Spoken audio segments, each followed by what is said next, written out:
Stage.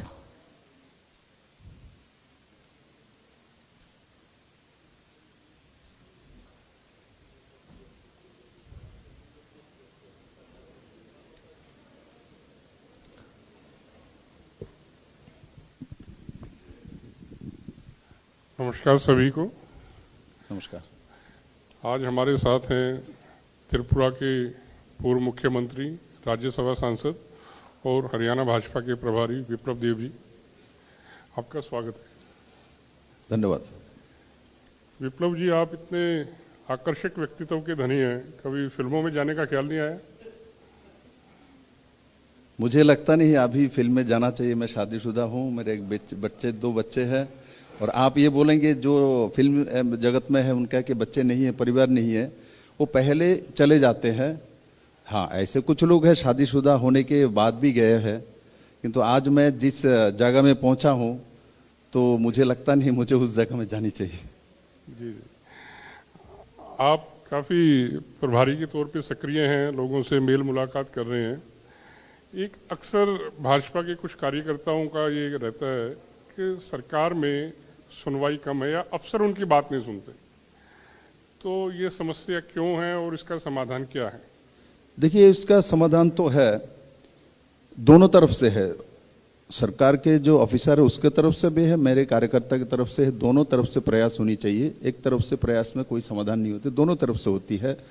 और आपके माध्यम से मैं हरियाणा के सभी जो हमारे सरकारी अमला है व सरकारी तंत्र में है, इनको भी मैं आह्वान करता हूं। जो सरकार को जिस तरीके से अलग अलग नीतियां बनाने में मदद किया है, साथ ही साथ जनताओं के काम जैसे माननीय मुख्यमंत्री जी ने सहजतर करने के लिए व्यवस्था की है, उस व्यवस्था का लाभ जनता को और पार्टी के कार्यकर्ताओं को सही ढंग से मिले, उस दिशा में काम करना शुरू करे। और वो जरूरी है, क्योंकि जनता सर्वोपरि है। जनता के द्वारा ही सरकार आती है और सरकार लाने में हम एक पार्टी से होते हैं। उस पार्टी का संगठन बनाने में कार्यकर्ता ही काम करता है। तो कार्यकर्ता ही देवतुल्य कार्यकर्ता। भारतीय जनता पार्टी एक सांगठनिक पार्टी है, कांग्रेस जैसा परिवार बेस्ड पार्टी नहीं है, बाकी सब पार्टी जैसा नहीं है।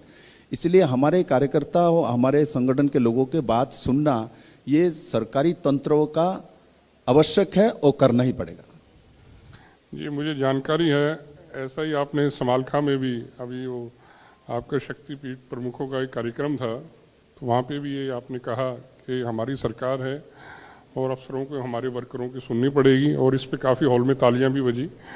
तो जो लोग आपको आते हैं उनका आमतौर पे क्या सरकार से ऐसी क्या वो सुनाना चाह रहे हैं जो अफसर सुनते नहीं आमतौर पे? किस तरह का उनको ये शिकवा रहता है? ऐसा नहीं है, मैं सरकार भी हमारा, संगठन भी हमारा, जनता भी हमारे साथ है। उसमें कुछ कभी कभी गैपिंग होता है, उसको दूर करना हम लोगों का काम है। और उस दिशा में माननीय मुख्यमंत्री जी काम कर रहे हैं। और मेरे पहले इस राज्य के यशस्वी जो प्रदेश अध्यक्ष ओम प्रकाश धनखड़ जी, बेबाकी से आपने विषय रखा, संगठन के विषय में रखा है। मुझे नहीं लगता हरियाणा में आज तक किसी पार्टी का ऐसा संगठन थी व होगी। और साथ ही साथ जो सरकार मनोहर लाल खट्टर जी के नेतृत्व में एक ट्रांसपेरेंट सरकार दी है, ना पर्ची और ना खर्चा, और इस तरीके से नौकरी देना, किस रेडी वाले के बेटा है उसको पता ही नहीं उसके बेटे को नौकरी मिल गई, ये हरियाणा में कभी नहीं हुई थी। और कभी कुछ नहीं हुई, जो नहीं हुई थी वही भाजपा करता है और इस राज्य में करके दिखाया है। और मैं आपके चैनल के माध्यम से मेरे कार्यकर्ता को भी बोलता हूँ, हमारे नेतृत्व को भी मैं बोलता हूँ, साथ ही साथ जो सरकारी व्यवस्था है, तंत्र है, वो भी हमारा है, वो उनका नहीं है, वो हमारा ही है। जनता ने हमको राय दिया है सरकार चलाने की, और हमने पार्टी से मनोहर लाल खट्टर जी को नेता चुना और उनके नेतृत्व में मंत्रिपरिषद काम करती है। इसलिए हमारा दायित्व है वो काम जनता का करना है और सही ढंग से करना है। और इसमें कोई भी तंत्र नीचे हो और ऊपर हो, देरी नहीं होना चाहिए, काम तुरंत होना चाहिए। जैसे कि प्रदेश अध्यक्ष जी अभी बोल रहा था, मैंने देखा, जो भाई आप धीरे धीरे यहाँ से चलते चलते आज लाइव में आ गए, तो ऑफिसर लोगों को भी व्यवस्था को लाइव में रहना चाहिए और ऑफलाइन में काम नहीं चलेगी। इसके ऊपर सरकार बहुत कड़ाई से काम करेगी। जी सर, प्रभारी के तौर पे आप के सामने या आप अपने मन में आपकी सबसे बड़ी चुनौती क्या है हरियाणा में? देखिए, चुनौती स्वीकार करना भारतीय जनता पार्टी का कार्यकर्ता का काम है, धर्म है। चुनौती से उठ के आना भारतीय जनता पार्टी के हर कार्यकर्ता का एक स्वभाव है। जैसे कि आप देखिए, सबसे बड़े चुनौती हमारे माननीय प्रधानमंत्री आज जो है नरेंद्र भाई मोदी के सामने थी, चाहे तो गुजरात का आर्थिक व्यवस्था हो, चाहे गुजरात के इकोनॉमिक कंडीशन हो, और चाहे उनके बारे में अपप्रचार करने की जो कांग्रेस की उस समय सरकार की जो व्यवस्था थी, उसमें से माननीय प्रधानमंत्री जो उस समय मुख्यमंत्री थे वहां से निकला, 13 साल में सरकार चलाई, उसके बाद एमपी बने और देश के प्रधानमंत्री बने, और हर चुनौती को स्वीकार करते हैं। कोरोना से बड़ा चुनौती माननीय प्रधानमंत्री जी के पास सबसे बड़ा चुनौती वही थी, उसको भी पीछे करते हुए देश के इकोनॉमी को आज दुनिया के 5वीं इकोनॉमी में लेके जाके माननीय प्रधानमंत्री ने दिखा दिया ये भारतीय जनता पार्टी के कार्यकर्ता किस तरीके से काम करता है। और चुनौती जो आप राज्य सरकार के बारे में, राज्य के संगठन के बारे में आप कहते हैं, और हम सब छोटे बड़े चीज को चुनौती मानते हैं और कोई भी संग्राम को हम छोटा नहीं देखते हैं। और स्वाभाविक तौर पे हरियाणा में भाजपा के बिना दूसरा कोई पार्टी मुझे दिखता नहीं है, और दिखता भी वो एक परिवार दिखती है। और ऐसा आपको उदाहरण देता हूं, आप देखिए कभी कभी सपेड़ा आता है और गली गली में बैठ जाता है, बाजार में बैठ जाता है, सांप को दिखाता है, लोग जम जाता है। बहुत लोग 50, 100, 100, 200 जम के देखता है, सांप नाच रहा है, ऐसा कर रहे, बीन बजा रहा है, तो लोग उनको लगता है सभी मेरे पास आ गया, बाद में वो दवाई बेचने वाला है अपना। तो जैसे ही सांप का नृत्य बंद होती है और अपना दवाई निकालता है, लोग धीरे धीरे निकलना शुरू कर जाता है।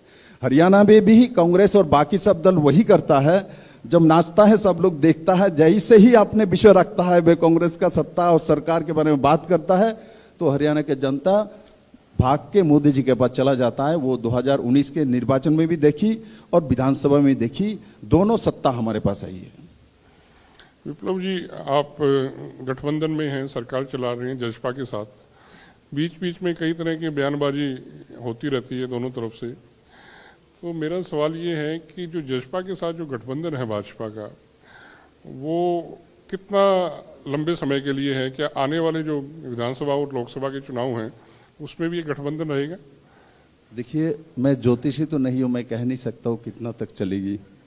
मैं इंसान हूँ और ज्योतिष विद्या मैंने सीखा नहीं। अब हमारे साथ है, यहाँ तक मैं कह सकता हूँ अभी है, और आगे क्या होगा मैं भविष्यवाणी नहीं कर सकता हूँ। मैं इतना कह सकता हूँ, मैं बीजेपी का प्रभारी हूँ, तो बीजेपी के सरकार और बीजेपी का संगठन कैसे सशक्त हो सकता है उसका काम मुझे दिया हुआ, वो मैं सशक्ति से करूँगा। और हरियाणा में भारतीय जनता पार्टी का सिर्फ उस समय 75 पार था, इस बार पूरा पार करेंगे, उस दिशा में काम करेंगे। जी विप्लव जी, मुख्यमंत्री मनोहर लाल जी के अब तक के कार्यकाल को किस तरह से देखते हैं आप? देखिए, मुख्यमंत्री का कार्यकाल एक स्पष्ट और दूरदर्शी मुख्यमंत्री के नाते वो आप काम कर रहे हैं, और साथ ही साथ मैंने देखा एक उनके अंदर एक सरलता है, साथ ही साथ एक अच्छे प्रशासक जो कि हरियाणा में ज़रूरत है। और इनकी सरकार की सबसे बड़ी बात है स्पष्टता और एकाग्रता और ट्रांसपेरेंट सरकार। हरियाणा में कोई भी नौकरी होती थी पुराने सरकार रहते हुए, जो मैंने पहले बोला, बिना पर्चे और बिना खर्चा नहीं होती थी। आज हरियाणा ने उस अपवाद से मुक्ति मिली। हरियाणा को इस सुंदर भूमि को बदनाम करके रखे हुए थे, इस पानीपत की भूमि को, कुरुक्षेत्र की भूमि को, इतने मेहनत करने वाले लोगों का भूमि हो, इस भूमि को इतना बदनाम करके रखे हैं। किंतु मोदी जी के मार्गदर्शन में, मनोहर लाल खट्टर जी के नेतृत्व में और हमारे यशस्वी प्रदेश अध्यक्ष जी के संगठन क्षमता बल में आज हरियाणा देश में किस लिए जाना जाता है? हरियाणा इसलिए देश में जाना जाता है, दुग्धोत्पादन में नंबर 2 है।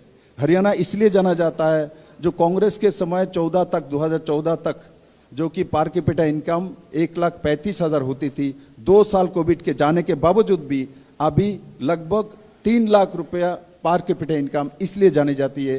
हरियाणा को कांग्रेस जब सरकार में थी तब हरियाणा को जाना जाता था 1000 में 871 बेटियां होती थी, आज 1000 में 927 मेरे बहन बेटियां इस भूमि में जन्म ले रहे, लक्ष्मी जन्म ले रहे, दुर्गा जन्म ले रहे। तो हर जगह पे जो पैरामीटर बताता है, जो पुराने सरकार हमारे सरकार में रात दिन अंतर है, और हरियाणा की जनता इसको जानती है। और समय पर उसका विचार भी करती है और उसका रिजल्ट भी आपको समय पर दिखेगा। ये ठीक है विप्लव जी, आमदनी आप कह रहे हैं आंकड़े ऐसे आए हैं और हरियाणा में अब जगह जगह ऐसे होर्डिंग भी हैं जहाँ पे लोग माननीय प्रधानमंत्री और माननीय मुख्यमंत्री जी का आभार प्रकट कर रहे हैं कि उनकी आमदनी बढ़ गई है। लेकिन ग्राउंड पे जो हालात हैं, आपको भी आके लोगों ने धन्यवाद किया कि हमारी आमदनी पहले इतनी थी और अब इतनी हो गई है। कुछ आपके पास ऐसा फीडबैक या लोगों की तरफ से इस तरह की कोई बात? नहीं, मुझे दोबारा रिपीट करेंगे? मैं ये कह रहा हूँ ये ठीक है कि आमदनी बढ़ी है आंकड़ों में, लेकिन यथार्थ के तौर पे बात करें, धरातल के तौर पे बात करें, कि आपसे भी लोग आके कहते हैं ऐसा कि हमारी पहले आमदनी इतनी थी और पिछले 8 साल में अब हमारी आमदनी डबल होगी, ट्रिपल हो गई है, इतना इजाफा हुआ? देखिए, ये आके मुझे बहुत लोग कहता है जैसे हमारे यहाँ जॉब क्रिएटर बड़े हैं, हमारे इंडस्ट्री बड़े हैं, हमारे गुड़गांव हमारे पास से, फरीदाबाद हमारे पास से, बहादुरगढ़ तक बहुत डेवलप्ड हो रहा है, वो दिखता है। लोगों की इनकम बड़ी है, इसीलिए तो आप देखो हरियाणा में जिसका पास 1 मंजिला बिल्डिंग 2 मंजिला उठ रहा है वो दिखता है, आपको बोलने का ज़रूरत नहीं है। एक समय तो हरियाणा में ऐसा भी होता था, किसी किसी का कार्यकाल मुख्यमंत्री का ऐसा भी होता था, मुख्यमंत्री निकला है काफिले से प्रवास करते समय कहीं गांव में 3 मंजिला बिल्डिंग देख लिया, बोले ये बिल्डिंग नया है, ये किसका है रे, चलो 2 रूम हमको दे दिया करो और सामने वाला प्लॉट हमारे नाम से कर दो। ऐसा भी हरियाणा में चलती थी। आज मुख्यमंत्री जी ऐसा चलता है, हमारे मंत्रिपरिषद के सदस्य चलता है, ऐसा नहीं करता है। बरंग कोई गरीब का कुटीर मिल जाए तो वहाँ बैठ के 2 रोटी खा लेता है। इतना परिवर्तन हरियाणा में हुई है। विप्लव जी, आप हरियाणा सरकार तीसरी दफा सत्ता में आए, कितने आश्वस्त हैं आप? जब भी चुनाव होंगे आपको लगता है कि मनोहर लाल जी तीसरी दफा आएंगे?